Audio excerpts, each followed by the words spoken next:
ओम नमः शिवाय। ಭಾರತ್ ಮಾತಾ ಶಿವಶಕ್ತಿ ಅವತಾರ್ ಪರಮಾತ್ಮ ವಾಣಿ. ಓಂ ಪಿತಾಶ್ರೀ ಶಿವ ತಂದೆಯ ನೆನಪಿದೆ. ಮುರಳಿಯ ದಿನಾಂಕ 1/5/2026 ಪ್ರಾತಃ ಕ್ಲಾಸ್. ಓಂ ನಮಃ ಶಿವಾಯ. ಪ್ರೀತಿಯ ಮಕ್ಕಳೇ, ತಂದೆ ತಿಳಿಸುತ್ತಾರೆ, ಜ್ಞಾನವೇ ಸಂಪಾದನೆಯ ಮೂಲವಾಗಿದೆ. ನಿಮಗೆ ಅಪಾರವಾದ ಖಜಾನೆ ಸಿಗುತ್ತದೆ. ಭಕ್ತಿಯಲ್ಲಂತೂ ಏನೂ ಸಿಗುವುದಿಲ್ಲ. ಇಲ್ಲಿ ಪಾದ ಮುಟ್ಟುವುದು ಇತ್ಯಾದಿ ಮಾತುಗಳಿಲ್ಲ. ಆ ಜನರು ಗುರುಗಳ ಮುಂದೆ ಹೋಗಿ ತಲೆಬಾಗಿ ನಮಸ್ಕರಿಸುತ್ತಾರೆ. ಆ ಭಕ್ತಿಯ ದುರ್ಗತಿಯಿಂದ ಈಗ ತಂದೆ ಬಿಡಿಸುತ್ತಾರೆ. ಹಾಗಾದರೆ ಅಂತಹ ತಂದೆಯನ್ನು ಎಷ್ಟು ನೆನಪು ಮಾಡಬೇಕು? ಓಂ ನಮಃ ಶಿವಾಯ. ಮನುಷ್ಯ ಮತ ಎಂದರೇನು ಮತ್ತು ಈಶ್ವರೀಯ ಮತ ಎಂದರೇನು? ಈ ಪುಸ್ತಕ ಚೆನ್ನಾಗಿದೆ. ಈಶ್ವರನ ಮತವೇನು ಎನ್ನುವುದನ್ನು ಈಶ್ವರನೇ ತಿಳಿಸುತ್ತಾರೆ. ಗೀತೆಯನ್ನು ಖಂಡನೆ ಮಾಡಲಾಗಿದೆ. ಈಗೂ ಡ್ರಾಮಾದಲ್ಲಿ ಮಕ್ಕಳಿಗೆ ಬಹಳ ಸಹಜವಾಗಿದೆ. ಹೇಗೆ ಬಾಬಾ ಹೇಳುತ್ತಾರೆ, ನಮಗೆ ಬ್ರಹ್ಮ ಮತ್ತು ಕೃಷ್ಣನ ಸಾಕ್ಷಾತ್ಕಾರವಾಯಿತು ಎಂದು. ಮೂಲ ವಿಷಯವೇ ಇದಾಗಿದೆ. ನಾರಾಯಣನಿಗೆ ಕೃಷ್ಣನೆಂದೇ ಹೇಳಲಾಗುತ್ತದೆ. ತ್ರಿಮೂರ್ತಿಯಲ್ಲಿಯೂ ಇದು ಇದೆ. ಶಂಕರನನ್ನು ಬಾಬಾ ಆರಿಸಿಬಿಡುತ್ತಾರೆ. ಈ ಸಾಕ್ಷಾತ್ಕಾರದ ಬಗ್ಗೆಯೂ ಡ್ರಾಮಾದಲ್ಲಿ ನಿಗದಿಯಾಗಿದೆ. ಅನೇಕರಿಗೆ ಸಾಕ್ಷಾತ್ಕಾರವಾಗುತ್ತದೆ. ಬ್ರಹ್ಮನ ಬಳಿ ಹೋಗುವುದರಿಂದ ರಾಜಯೋಗದ ಶಿಕ್ಷಣ ಸಿಗುತ್ತದೆ. ಕೆಲವರು ತಕ್ಷಣ ಬರುತ್ತಾರೆ, ಕೆಲವರು ನಂತರ ಗೊಂದಲಕ್ಕೊಳಗಾಗುತ್ತಾರೆ. ತ್ರಿಮೂರ್ತಿಯ ಚಿತ್ರವಂತೂ ಎಲ್ಲಾ ಸಾಹಿತ್ಯದಲ್ಲಿಯೂ ಇದೆ. ನೀವು ಮಕ್ಕಳು ಪ್ರತ್ಯಕ್ಷರಾದಾಗ ಅವಶ್ಯವಾಗಿ ಬ್ರಹ್ಮನ ಬಳಿಯೇ ಬರುತ್ತಾರೆ.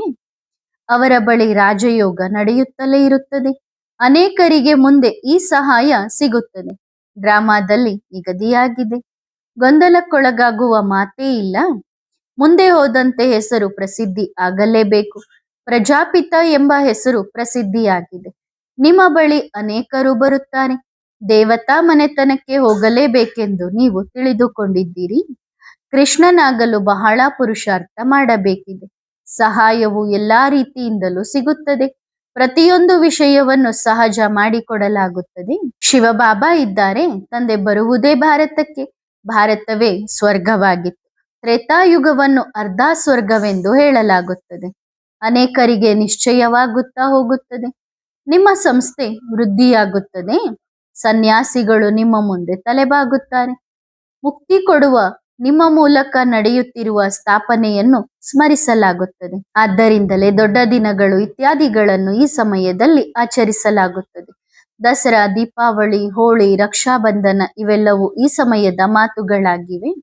ಸತ್ಯಯುಗದಲ್ಲಿ ಉತ್ಸವ ಇತ್ಯಾದಿಗಳು ಇರುವುದೇ ಇಲ್ಲ. ಸ್ವರ್ಗವೇ ಸ್ವತಃ ಅತಿ ದೊಡ್ಡ ಉತ್ಸವವಾಗಿದೆ. ಇಲ್ಲಿ ಉತ್ಸವಗಳನ್ನು ಆಚರಿಸುತ್ತಾರೆ. ಭಕ್ತರು ಖುಷಿಯಾಗುತ್ತಾರೆ. ಅಲ್ಲಿ ಖುಷಿ ಪಡುವ ಮಾತೇ ಇರುವುದಿಲ್ಲ. ನೀವು ಮಕ್ಕಳಿಗಂತೂ ಖುಷಿಯೇ ಖುಷಿಯಾಗಿದೆ. ಇಲ್ಲಿ ದುಃಖವಿರುವ ಕಾರಣ ಸ್ವಲ್ಪ ಸಮಯದವರೆಗೆ ಖುಷಿ ಸಿಗುತ್ತದೆ. ಅಲ್ಲಿ ನೀವು ಸದಾ ಸುಖಿಯಾಗಿರುತ್ತೀರಿ. ಎಷ್ಟು ಮುಂದೆ ಹೋಗುತ್ತೀರೋ ಅಷ್ಟು ನೋಡುತ್ತಿರುತ್ತೀರಿ. ಕೇವಲ ಸಂಪೂರ್ಣ ಪುರುಷಾರ್ಥ ಮಾಡಬೇಕಿದೆ. ಈಗ ಸಮಯ ವ್ಯರ್ಥ ಮಾಡುವ ಕಾಲವಲ್ಲ. ಹಣ ಸಂಗ್ರಹಿಸುವುದರಲ್ಲಿ ಎಷ್ಟು ಬ್ಯುಸಿಯಾಗಿರುತ್ತಾರೆ ಎಂದರೆ ನಂತರ ಈ ಕಡೆ ಗಮನವನ್ನೇ ಕೊಡುವುದಿಲ್ಲ. ಅಬಲೆಯರು ಬಡವರ ಬಂಧು ಎರಡೂ ಮುಷ್ಟಿ ನೀಡಿದರೆ, ಅಂದ್ರೆ ತಂದೆ ಬಡವರ ಬಂಧು ಆಗಿದ್ದಾರೆ. ಆ ಬಡವರು ಭಗವಂತನಿಗಾಗಿ 2 ಮುಷ್ಟಿಯಷ್ಟು ಕೊಟ್ಟರೆ 21 ಜನ್ಮಗಳಿಗಾಗಿ ಜಮಾವಾಗುತ್ತದೆ. ಆ ಯುದ್ಧ ಇತ್ಯಾದಿಗಳಲ್ಲಿ ಎಷ್ಟು ಕೋಟಿಗಟ್ಟಲೆ ಖರ್ಚು ಮಾಡುತ್ತಾರೆ. ನೀವು ಮಕ್ಕಳು ಸತ್ಯವಾದ ಪದಮಾಪದಂಪತಿಗಳಾಗುತ್ತೀರಿ. ಅವರು ಕಳೆದುಕೊಳ್ಳುತ್ತಾರೆ. ನೀವು ಖರ್ಚಿಲ್ಲದೆ ಪದಮದಷ್ಟು ಭಾಗ್ಯಶಾಲಿಗಳಾಗುತ್ತೀರಿ. ಅದಕ್ಕಾಗಿಯೇ ತಂದೆಗೆ ಬಡವರ ಬಂಧು ಎಂದು ಗಾಯನ ಮಾಡಲಾಗಿದೆ. ಸಾಧಾರಣ ರೀತಿಯಲ್ಲಿ ಓದುತ್ತಾರೆ, ನೋಡುತ್ತಾರೆ, ವ್ಯವಹಾರ ಇತ್ಯಾದಿಗಳಲ್ಲಿ ಸಮಯ ಕಳೆಯುತ್ತಾರೆ. ತಂದೆ ಹಾಗೆ ಬಯಸುವುದಿಲ್ಲ. ಅಂದರೆ ತಂದೆ ಆಡಂಬರ ಬಯಸೋದಿಲ್ಲ. ಯಾವುದೇ ಚಿಂತೆಯ ಮಾತಲ್ಲ. ಡ್ರಾಮಾದಲ್ಲಿ ನಿಗದಿಯಾಗಿದೆ. ಕಲ್ಪದ ಮೊದಲು ಸಹ ನೀಡಿದ್ದೀರಿ. ಅದರಂತೆಯೇ ಪದವಿಯನ್ನು ಪಡೆದಿದ್ದೀರಿ. ಯಾರು ತಮ್ಮ ಸಮಾನರನ್ನಾಗಿ ಮಾಡುತ್ತಿರುತ್ತಾರೋ ಅವರಿಗೆ ಶ್ರೇಷ್ಠ ಪದವಿ ಸಿಗುತ್ತದೆ. ತಂದೆ ಬಂದಾಗ ಪ್ರಪಂಚವು ಬದಲಾಗಲೇಬೇಕು. ಬೇಹದ್ದಿನ ತಂದೆಯವರಾದಾಗಲೇ ಬುದ್ಧಿಯ ಬೀಗ ತೆರೆಯುತ್ತದೆ. ಇಲ್ಲಿ ಕುಳಿತಿದ್ದರೂ ಸಹ ಸಂಪೂರ್ಣ ವೃಕ್ಷವು ಬುದ್ಧಿಯಲ್ಲಿ ಸುತ್ತುತ್ತಿರುತ್ತದೆ. ಚಕ್ರವು ಸುತ್ತುತ್ತಿರುತ್ತದಲ್ಲವೇ? ಇದು ಸಮಯ ವ್ಯರ್ಥ ಮಾಡುವ ಕಾಲವಲ್ಲ. ಜಾಗರೂಕತೆಯಿಂದ ಪಾಸಾಗುತ್ತೀರಿ. ಬಡವರದ್ದೇ ಶ್ರೇಷ್ಠ ಅದೃಷ್ಟ ತಯಾರಾಗುತ್ತದೆ ಎಂದು ಬೇಹದ್ದಿನ ತಂದೆಗೆ ಗೊತ್ತಿದೆ. ಇದು ಬಹಳ ದೊಡ್ಡ ಲಾಟರಿ ಆಗಿದೆ. ಕಲ್ಪಕ್ಕೂ ಈ ಆಸ್ತಿಯನ್ನು ಪಡೆಯಬೇಕು. ಕಲ್ಪದ ಮೊದಲು ಸಹ ಪಡೆದಿದ್ದೀರಿ. ಬಡವರಿಗೆ ಸಮಯವಿರುತ್ತದೆ. ಸಾಹುಕಾರರು ನಮಗೆ ಸಮಯವಿಲ್ಲ ಎನ್ನುತ್ತಾರೆ. ಸಾಯಲು ಸಮಯವಿಲ್ಲ ಎನ್ನುತ್ತಾರೆ. ಹಣ ಸಂಪಾದಿಸುವುದರಲ್ಲೇ ಅವರು ಮಗ್ನರಾಗಿರುತ್ತಾರೆ. ಈ ಕಾಮವಿಕಾರವು ದೊಡ್ಡ ಶತ್ರುವಾಗಿದೆ. ಅನೇಕರ ವರದಿಗಳು ಇದರ ಬಗ್ಗೆಯೇ ಬರುತ್ತವೆ. ಭಗವಾನ್ ವಾಚ, ಕಾಮವಿಕಾರವು ಮಹಾಶತ್ರುವಾಗಿದೆ. ಇದರ ಮೇಲೆಯೇ ಮೊದಲಿಂದಲೂ ಜಗಳ ನಡೆಯುತ್ತಾ ಬಂದಿದೆ. ಕಾಮವಿಕಾರವನ್ನು ಗೆಲ್ಲುವುದರಿಂದ ಜಗತ್ತನ್ನು ಗೆಲ್ಲುತ್ತೀರಿ ಎಂದು ತಂದೆ ಹೇಳುತ್ತಿದ್ದರು. ಇದನ್ನು ಬಹಳ ಚೆನ್ನಾಗಿ ತಿಳಿಸಿಕೊಡಬೇಕು. ಕೆಲವರು ಚೆನ್ನಾಗಿ ಅರ್ಥ ಮಾಡಿಕೊಳ್ಳುತ್ತಾರೆ, ಕೆಲವರು ಹಠಕ್ಕೂ ಬರುತ್ತಾರೆ. ನಮ್ಮ ವಿಜಯ ಖಂಡಿತ ನಿಶ್ಚಯ ಎಂಬ ನಮ್ಮ ವಿಜಯ ಅವಶ್ಯವಾಗಿ ಸಿಗುತ್ತದೆ ಎಂಬ ನಿಶ್ಚಯ ನಮಗಿದೆ. ಶ್ರೀಮತದಂತೆ ಶ್ರೇಷ್ಠರಾಗಿ ನಾವು ನಮ್ಮ ಸತ್ಯಯುಗಿ ರಾಜಧಾನಿಯನ್ನು ಸ್ಥಾಪನೆ ಮಾಡೇ ಮಾಡುತ್ತೇವೆ. ಈ ಸಮಯದಲ್ಲಿ ಮನುಷ್ಯರು ಮಾತನಾಡುವುದೆಲ್ಲವೂ ಕಲ್ಲು ಎಸೆದಂತಿದೆ. ನಿಮ್ಮ ಮುಖದಿಂದ ರತ್ನಗಳೇ ಹೊರಬರಬೇಕು.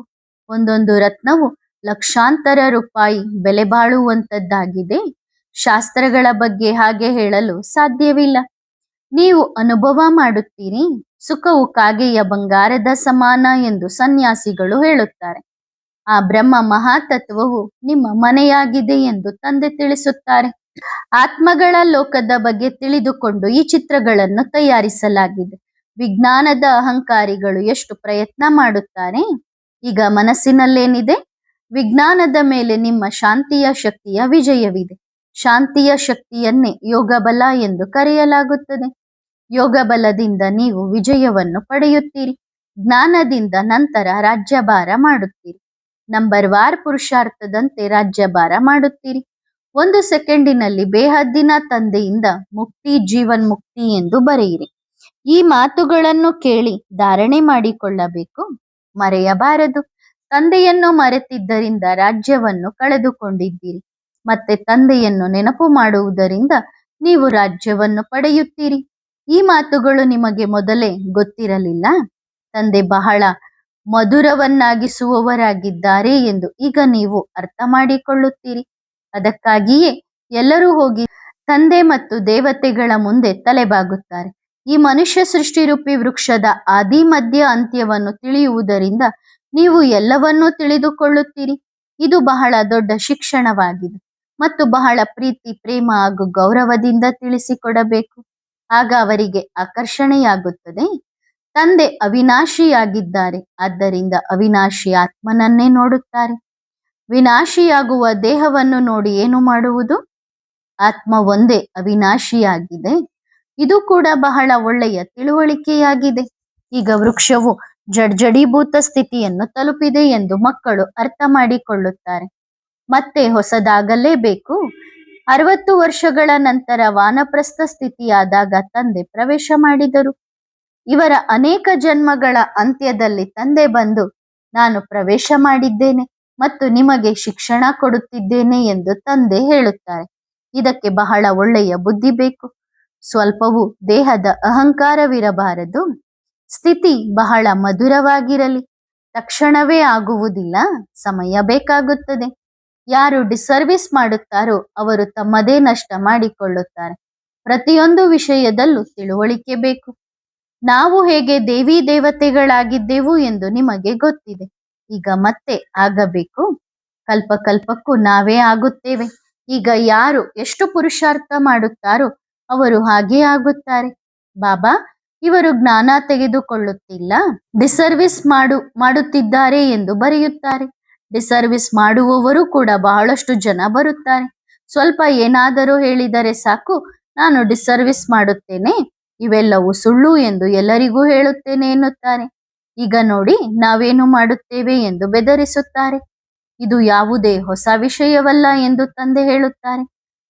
ಕಲ್ಪಕ್ಕೂ ನೀವು ಹೀಗೆಯೇ ನಿಮ್ಮ ಪದವಿಯನ್ನು ಭ್ರಷ್ಟ ಮಾಡಿಕೊಳ್ಳುತ್ತೀರಿ. ಉಳಿದಂತೆ ಸ್ಥಾಪನೆಯಂತೂ ಆಗಿಯೇ ಆಗುತ್ತದೆ. ಕೋಪಕ್ಕೆ ಬಂದಾಗ ನೋಡಿ ನಾವು ಏನು ಮಾಡುತ್ತೇವೆ ಎಂದು ಕೋಪದಲ್ಲಿ ಹೇಳುತ್ತಾರೆ. ಇವರೊಂದಿಗೂ ಹೀಗೆಯೇ ಮಾಡುತ್ತಾರೆ. ಇದು ಯಾರ ದರ್ಬಾರ್ ಎನ್ನುವುದನ್ನು ಮರೆತು ಬಿಡುತ್ತಾರೆ. ಅಂತವರ ಸ್ಥಿತಿ ಇನ್ನೂ ಕೆಳಗೆ ಹೋಗುತ್ತದೆ. 100 ಪಟ್ಟು ಶಿಕ್ಷೆ ಸಿಗುತ್ತದೆ. ಅವರಿಗೆ ಎಲ್ಲಾ ಭೂತಗಳು ಬಂದು ಅಂಟಿಕೊಳ್ಳುತ್ತವೆ. ಜನ್ಮ ಜನ್ಮಾಂತರದ ಈ 5 ಭೂತಗಳು ಮನುಷ್ಯರಿಗೆ ಅಂಟಿಕೊಂಡಿವೆ. ಅವು ಅವರ ಸ್ಥಿತಿಯನ್ನೇ ಡೋಲಾಯಮಾನ ಮಾಡುತ್ತವೆ.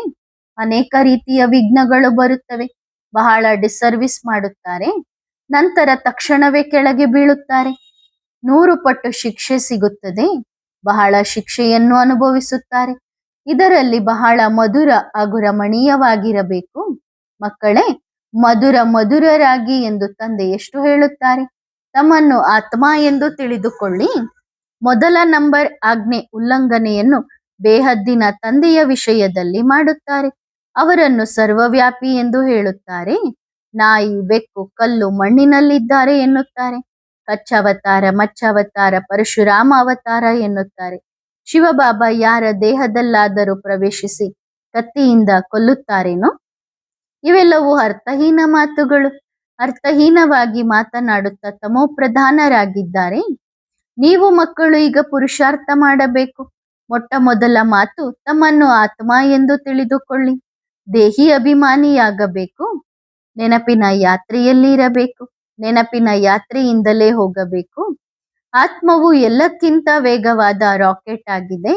ಎಷ್ಟೊಂದು ಚಿಕ್ಕದಾಗಿದೆ, ಆದರೆ ಎಲ್ಲಕ್ಕಿಂತ ವೇಗವಾಗಿ ಹೋಗುತ್ತದೆ.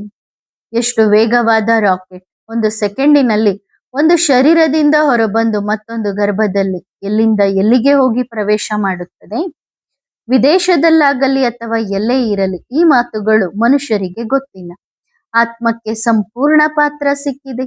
ಆತ್ಮವೇ ಶರೀರವನ್ನು ಧರಿಸಿ ಪಾತ್ರವನ್ನು ಮಾಡುತ್ತದೆ. 84 ಜನ್ಮಗಳ ಪಾತ್ರವು ಇಷ್ಟು ಚಿಕ್ಕ ಆತ್ಮದಲ್ಲಿ ತುಂಬಿದೆ. ಹಾಗಾದರೆ ನೀವು ಮಕ್ಕಳು ಎಷ್ಟು ದೊಡ್ಡವರು? ಭಗವಂತ ನಿಮಗೆ ಓದಿಸುತ್ತಿದ್ದಾರೆ. ಯಾರು ಬಹಳ ಪಾಪಾತ್ಮರಾಗುತ್ತಾರೋ ಅವರನ್ನೇ ತಂದೆ ಬಂದು ಪುಣ್ಯಾತ್ಮರನ್ನಾಗಿ ಮಾಡುತ್ತಾರೆ. ಈ ಜ್ಞಾನವು ಕೇವಲ ಈಗಲೇ ಸಿಗುತ್ತದೆ. ಭಗವಂತ ತಂದೆ ಓದಿಸುತ್ತಿದ್ದಾರೆ. ಭಗವಂತ ಎಂದು ಯಾರಿಗೆ ಕರೆಯುತ್ತಾರೆ ಎಂದು ಮನುಷ್ಯರಿಗೆ ಗೊತ್ತಿಲ್ಲ. ತಮೋಪ್ರಧಾನ ಬುದ್ಧಿಯ ಕಾರಣ ಭಗವಂತ ಸರ್ವವ್ಯಾಪಿ ಎಂದು ಹೇಳುತ್ತಾರೆ. ತಂದೆ ಬಂದು ಅಸುರಿ ಸ್ವಭಾವದ ಪತಿತ ಮನುಷ್ಯರನ್ನು ದೈವಿ ಸ್ವಭಾವದ ದೇವತೆಗಳನ್ನಾಗಿ ಮಾಡುತ್ತಾರೆ. ಪ್ರತಿಯೊಬ್ಬರು ತಮ್ಮ ಹೃದಯವನ್ನು ಕೇಳಿಕೊಳ್ಳಿ. ನಾವು ಏನಾಗುತ್ತಿದ್ದೇವೆ? ಮಕ್ಕಳಿಗೆ ಆಕಸ್ಮಿಕವಾಗಿ ಸಾಕ್ಷಾತ್ಕಾರವಾಗುತ್ತದೆ. ಯಾರಿಗೂ ಕಲಿಸಿಕೊಡುವುದಿಲ್ಲ. ಸಣ್ಣ ಮಕ್ಕಳು ತಾವಾಗಿಯೇ ಹೋಗುತ್ತಿದ್ದರು. ಇದೆಲ್ಲವೂ ಡ್ರಾಮಾದಲ್ಲಿ ನಿಗದಿಯಾಗಿದೆ. ಮತ್ತೆ 5000 ವರ್ಷಗಳ ನಂತರ ಈ ಚಕ್ರವು ಪುನರಾವರ್ತನೆಯಾಗುತ್ತದೆ ಎಂದು ನೀವು ಅರ್ಥ ಮಾಡಿಕೊಳ್ಳುತ್ತೀರಿ. ಅನೇಕರಿಗೆ ಮನೆಯಲ್ಲಿ ಕುಳಿತಿದ್ದರೂ ಸಾಕ್ಷಾತ್ಕಾರವಾಗುತ್ತದೆ. ಬಾಬಾ ನೋಡುವುದಿಲ್ಲ. ಆಕಸ್ಮಿಕವಾಗಿ ಯಾವುದು ನಿಗದಿಯಾಗಿದೆಯೋ ಆ ಸಾಕ್ಷಾತ್ಕಾರವಾಗುತ್ತದೆ. ಇದು ಯಾವುದೇ ಹೊಸ ವಿಷಯವಲ್ಲ. ನಾವು ಬೇಹದ್ದಿನ ಹಳೆಯ ಸೃಷ್ಟಿಯ ಸನ್ಯಾಸ ಮಾಡುತ್ತೇವೆ ಮತ್ತು ಹೊಸ ಸೃಷ್ಟಿಯ ಮಾಲೀಕರಾಗುತ್ತೇವೆ ಎಂದು ನಿಮಗೆ ಗೊತ್ತಿದೆ. 1 ಜನ್ಮ ಪವಿತ್ರವಾಗುವುದರಿಂದ ನಾವು 21 ಜನ್ಮಗಳವರೆಗೆ ಪವಿತ್ರ ಹೊಸ ಪ್ರಪಂಚದ ಮಾಲೀಕರಾಗುತ್ತೇವೆ. ಹಾಗಾದರೆ ಏಕೆ ಪವಿತ್ರರಾಗಬಾರದು? ಎಷ್ಟು ದೊಡ್ಡ ಆಸೆ ಇದೆ! ಹಳೆಯ ಸೃಷ್ಟಿಯಂತೂ ಸಮಾಪ್ತಿಯಾಗಲೇಬೇಕು. ಹಾಗಾದರೆ ಪವಿತ್ರರಾಗಿ ತಂದೆಯಿಂದ ಸಂಪೂರ್ಣ ಆಸ್ತಿಯನ್ನು ಏಕೆ ಪಡೆಯಬಾರದು? ಇದು ಆಸೆ ಇದೆ. ಸನ್ಯಾಸಿಗಳಂತೂ ಯಾವುದೇ ಆಸೆ ಕೊಡುವುದಿಲ್ಲ. ಅವರು ಸುಖವನ್ನು ಕಾಗೆಯ ಬಂಗಾರದ ಸಮಾನ ಎನ್ನುತ್ತಾರೆ. ಈ ಅಂತಿಮ ಜನ್ಮದಲ್ಲಿ ಪವಿತ್ರರಾಗಲು ಈ ಹೆಣ್ಣು ಮಕ್ಕಳು ಮಾತೆಯರು ಎಷ್ಟೊಂದು ದೌರ್ಜನ್ಯಗಳನ್ನು ಸಹಿಸುತ್ತಾರೆ. ಕಾಮ ಮತ್ತು ಕ್ರೋಧದ ವಶವಾಗಿದ್ದಾರಲ್ಲವೇ? ಕಾಮದ ಆಸೆ ಪೂರೈಕೆಯಾಗದಿದ್ದಾಗ ಬಹಳ ಹೊಡೆಯುತ್ತಾರೆ. ಪವಿತ್ರ ಪ್ರಪಂಚದ ಸ್ಥಾಪನೆ ಅವಶ್ಯವಾಗಿ ಆಗಬೇಕಿದೆ ಎಂದು ತಂದೆಗೆ ಗೊತ್ತಿದೆ. ಪವಿತ್ರತೆಯೇ ಮೊದಲು. ಮುಖ್ಯ ವಿಷಯವೆಂದರೆ ತಂದೆಯನ್ನು ನೆನಪು ಮಾಡಿರಿ. ಈ ದುಃಖಧಾಮವನ್ನು ಮರೆತು ನಿಮ್ಮ ಸುಖಧಾಮವನ್ನು ನೆನಪು ಮಾಡುತ್ತೀರಿ. ಇದು ದುಃಖಧಾಮವಾಗಿದೆ ಅಲ್ಲವೇ? ಸುಖಧಾಮದಲ್ಲಿ ಯಾರು ಯಾರಿಗೂ ಹೊಡೆಯುವುದಿಲ್ಲ. ಇದು ಸುಖಧಾಮ, ದುಃಖಧಾಮ ಅಥವಾ ಮೃತ್ಯುಲೋಕ ಮತ್ತು ಅಮರಲೋಕದ ಸಂಗಮವಾಗಿದೆ. ಎಷ್ಟು ಬಾರಿ ಈ ಚಕ್ರವು ಸುತ್ತಿರಬಹುದು? ಲೆಕ್ಕ ಹಾಕಲು ಸಾಧ್ಯವೇ? ಎಷ್ಟು ಬಾರಿ ನಾವು ಶ್ರೀಮಂತರಾಗಿದ್ದೇವೆ, ಬಡವರಾಗಿದ್ದೇವೆ? 5000 ವರ್ಷಗಳಲ್ಲಿ ಎಷ್ಟು ತಿಂಗಳು, ಎಷ್ಟು ದಿನ, ಗಂಟೆ, ನಿಮಿಷ, ಸೆಕೆಂಡುಗಳು ಇರುತ್ತವೆ ಎಂಬ ಲೆಕ್ಕವನ್ನು ನೀವು ತೆಗೆಯುತ್ತೀರಿ. ಇದರ ಲೆಕ್ಕವನ್ನು ತೆಗೆಯಲು ಸಾಧ್ಯವಿಲ್ಲ. ನನ್ನೊಬ್ಬನನ್ನೇ ನೆನಪು ಮಾಡಿ ನಾನು ಎಲ್ಲಾ ಮಕ್ಕಳನ್ನು ಜೊತೆಯಲ್ಲಿ ಕರೆದುಕೊಂಡು ಹೋಗುತ್ತೇನೆ ಎಂದು ತಂದೆ ಹೇಳುತ್ತಾರೆ. ಸತ್ಯಯುಗದಲ್ಲಿ ಎಷ್ಟು ಕಡಿಮೆ ಮನುಷ್ಯರಿರುತ್ತಾರೆ, ಕಲಿಯುಗದಲ್ಲಿ ಎಷ್ಟು ಮನುಷ್ಯರಿದ್ದಾರೆ? ಇಷ್ಟೊಂದು ಜನರನ್ನು ವಾಪಸ್ ಕರೆದುಕೊಂಡು ಹೋದವರು ಯಾರು? ಇಷ್ಟೊಂದು ದೊಡ್ಡ ಕಾಡನ್ನು ಸ್ವಚ್ಛಗೊಳಿಸಿದವರು ಯಾರು? ತೋಟಗಾರ ಅಂಬಿಗ ತಂದೆ ಎಂದು ಆ ತಂದೆಗೆ ಹೇಳಲಾಗುತ್ತದೆ. ಅವರೇ ದುಃಖದಿಂದ ನಮ್ಮನ್ನು ಬಿಡುಗಡೆ ಮಾಡಿ ಆ ದಡಕ್ಕೆ ಕರೆದುಕೊಂಡು ಹೋಗುತ್ತಾರೆ. ಈ ಶಿಕ್ಷಣ ಎಷ್ಟು ಮಧುರವಾಗಿದೆ! ಎಲ್ಲಕ್ಕಿಂತ ಶ್ರೇಷ್ಠವಾದ ಶಿಕ್ಷಣ ಇದಾಗಿದೆ. ಜ್ಞಾನವೇ ಸಂಪಾದನೆಯ ಮೂಲವಾಗಿದೆ ಎಂದು ತಂದೆ ತಿಳಿಸುತ್ತಾರೆ. ನಿಮಗೆ ಅಪಾರವಾದ ಖಜಾನೆ ಸಿಗುತ್ತದೆ. ಭಕ್ತಿಯಲ್ಲಂತೂ ಏನೂ ಸಿಗುವುದಿಲ್ಲ. ಇಲ್ಲಿ ಪಾದ ಮುಟ್ಟಿ ನಮಸ್ಕಾರ ಮಾಡುವುದು ಇತ್ಯಾದಿ ಮಾತುಗಳಿಲ್ಲ. ಆ ಜನರು ಗುರುಗಳ ಮುಂದೆ ಹೋಗಿ ದೀರ್ಘ ನಮಸ್ಕಾರ ಮಾಡುತ್ತಾರೆ. ಆ ಭಕ್ತಿಯ ದುರ್ಗತಿಯಿಂದ ಈಗ ತಂದೆ ಬಿಡಿಸುತ್ತಾರೆ. ಹಾಗಾದರೆ ಅಂತಹ ತಂದೆಯನ್ನು ನೆನಪು ಮಾಡಬೇಕಲ್ಲವೇ? ತಂದೆಗೆ ರಾಮ ರಾಮ ಎಂದು ಹೇಳಿ ನೆನಪು ಮಾಡುತ್ತಾರೆಯೇ? ಬಾಬಾ ಎಂದು ಅರ್ಥ ಮಾಡಿಕೊಳ್ಳುತ್ತಾರೆ. ತಂದೆಯ ಆಸ್ತಿ ಅವಶ್ಯವಾಗಿ ಸಿಗಬೇಕು. ಆ ಖುಷಿ ಇರುತ್ತದೆ. ಬಾಬಾ ಅವರ ಬಳಿ ಬರುತ್ತಾರೆ. ಬಾಬಾ, ನಾವು ಸಾಹುಕಾರರ ಬಳಿ ಹೋದಾಗ ನಮಗೆ ಸಂಕೋಚವಾಗುತ್ತಿತ್ತು, ನಾವು ಬಡವರು ಎಂದು. ಅರೆ, ನೀವು ದೇಹದ ಅಹಂಕಾರಕ್ಕೆ ಏಕೆ ಬರುತ್ತೀರಿ? ಬಡತನವೇ ನಿಮ್ಮನ್ನು ಒಳ್ಳೆಯವರನ್ನಾಗಿ ಮಾಡುತ್ತದೆ. ಸಾಹುಕಾರರಾಗಿದ್ದರೆ ಇಲ್ಲಿ ಇರುತ್ತಲೇ ಇರಲಿಲ್ಲ. ನಾವು ಸಾಹುಕಾರರಾಗಿದ್ದರೆ ನಮ್ಮ ತಲೆ ಎತ್ತಿರುತ್ತಿತ್ತು ಎಂದು ಭಾವಿಸುತ್ತಾರೆ. ಅರೆ, ತಲೆ ಎತ್ತುವವರ ಸತ್ಯನಾಶವಾಗುತ್ತದೆ. ಒಳ್ಳೆಯದು. ಆತ್ಮಿಕ ಮಕ್ಕಳಿಗೆ ಆತ್ಮಿಕ ತಂದೆಯ ನೆನಪು, ಪ್ರೀತಿ, ಗುಡ್ ಮಾರ್ನಿಂಗ್ ಮತ್ತು ನಮಸ್ತೆ. ಆತ್ಮಿಕ ಮಕ್ಕಳು ಆತ್ಮಿಕ ತಂದೆಗೆ ಮಾಡುವ ನೆನಪು, ಪ್ರೀತಿ ಮತ್ತು ನಮಸ್ತೆ ನಮಸ್ತೆ ನಮಸ್ತೆ. ಧನ್ಯವಾದ ಬಾಬಾ, ಶುಕ್ರಿಯಾ. ಬಾಪ್ತಾದಾರವರ ಕೈಯಿಂದ ಬರೆದಂತಹ ಪತ್ರ. ನೂರೇ ರತನ್ ಆಲ್ರೌಂಡ್ ಮಗಳಿಗೆ ನೆನಪು, ಪ್ರೀತಿ. ಸಮಾಚಾರ ತಿಳಿಯಿತು. ಮುರಾರ್ಜಿ ದೇಸಾಯಿ ಅವರು ಉದ್ಘಾಟನೆ ಮಾಡುತ್ತಾರೆ ಎಂದು. ಉದ್ಘಾಟನೆಗೆ ಮೊದಲು ಗುಲ್ಜಾರ್ ಮತ್ತು ಸ್ವದೇಶ್ ಅವರಿಗೆ ಪೂರ್ಣವಾಗಿ ತಿಳಿಸಿಕೊಡಲಿ. ವಿಶ್ವದಲ್ಲಿ ಶಾಂತಿ. ಈ ಸಂಭವಿಸಲಿರುವ ಮಹಾಭಾರತದ ವಿನಾಶದ ನಂತರ ವಿಶ್ವದಲ್ಲಿ, ಭಾರತದಲ್ಲಿ ದೈವಿ ಸ್ವರಾಜ್ಯ 5,000 ವರ್ಷಗಳ ಹಿಂದಿನಂತೆ ಹೇಗೆ ಸ್ಥಾಪನೆಯಾಗುತ್ತಿದೆ ಎಂದು. ಎಲ್ಲಿ ವಿಶ್ವದಲ್ಲಿ ಶಾಂತಿ ಇರುತ್ತದೆ, ಒಂದು ರಾಜ್ಯ, ಒಂದು ಭಾಷೆ ಮತ್ತು ವಿಶ್ವದಲ್ಲಿ ಭಾರತದ ರಾಜ್ಯ 100% ಪವಿತ್ರತೆ, ಸುಖ, ಸಂಪತ್ತಿನ ಸ್ಥಾಪನೆಯು ಯೋಗ ಬಲದಿಂದ ಪ್ರಜಾಪಿತ ಬ್ರಹ್ಮರ ಮೂಲಕ ಮತ್ತು ಬ್ರಾಹ್ಮಣ ಮಕ್ಕಳ ಮೂಲಕ ಆಗುತ್ತಿದೆ. ನಾವು ಪ್ರಜಾಪಿತ ಬ್ರಹ್ಮನ ಮಕ್ಕಳು. ಪ್ರತಿ 5,000 ವರ್ಷಗಳ ನಂತರ ಈ ಪುರುಷೋತ್ತಮ ಸಂಗಮ ಯುಗದಲ್ಲಿ ಯೋಗ ಬಲ ಮತ್ತು ಪವಿತ್ರತೆಯ ಬಲದಿಂದ ವಿಶ್ವದಲ್ಲಿ ಶಾಂತಿಯನ್ನು ಕಲ್ಪಕಲ್ಪಕ್ಕೂ ಸ್ಥಾಪನೆ ಮಾಡುತ್ತೇವೆ. ಅಂದರೆ ಕಲ್ಪಕಲ್ಪಕ್ಕೂ ಈಗ ಸಂಗಮ ಯುಗದಲ್ಲಿ ಪ್ರತಿ 5,000 ವರ್ಷಗಳ ನಂತರ ಈ ಈಶ್ವರೀಯ ಸೇವೆಯು ನಡೆಯುತ್ತಲೇ ಇರುತ್ತದೆ.